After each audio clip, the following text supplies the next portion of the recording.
5:44, I'm John Aaron. And I'm Michelle Bash. At theaters this weekend, monsters are making more mayhem in another Quiet Place movie.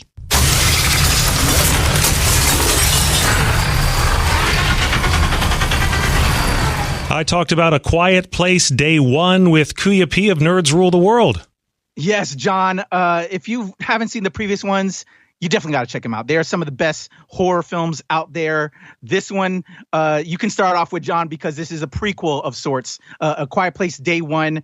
This is essentially when these alien monsters that you will know from A Quiet Place come down to Earth. And the thing with these monsters, they find you via sound. They have the most sensitive hearing in the world. If they can hear you, make a little crack, they're coming at you. And so landing in New York, having this prequel set up in New York is very interesting because New York is one of the loudest cities in the world. And to then have a silent New York is very scary and terrifying. And this film is so good. I have to say probably my favorite of all of the Quiet Place films we've gotten thus far, John. Lupita Nyong'o's our star. She's essentially dealing with a terminal disease, her character. And what we get in this Quiet Place is someone who, we're living in essentially in the end of days. You're dying of cancer or whatever disease you have.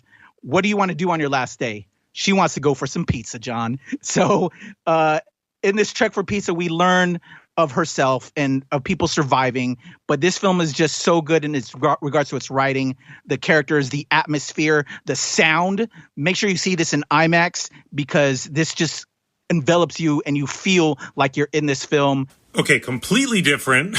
You can go back to the early 90s in what looks like a very tender movie in theaters called Janet Planet. Yes, Janet Planet from A24. If you've been listening to me, everybody hearing my picks, y'all know A24 is one of my favorite studios because they're always experimental, always giving something fresh and new. And yes, that's what they deliver in this one. We have a young girl by the name of Lacey who's living in Massachusetts with her mom during the summer, which kind of we're in right now. She wants to get away from camp because she's very clinging with her mom. And this whole film is about a young girl and her relationship with her mom. Her mom's a acupuncturist. She has a lot of clients and she has to do her job, but she has this daughter who's with her 24/7 and just, she needs to learn to be on her own. So this is a very relationship, slow film, but a film that I think is, as parents, we can definitely relate with, and just that letting go from both sides. And I enjoyed it, but it's probably not a film for everybody, John. On Skype, that's Kuya P of Nerds Rule the World, which previews the latest in film, TV, and streaming. Coming up next time, he'll tell us about a weird new Emma Stone movie and an animated series on Apple TV.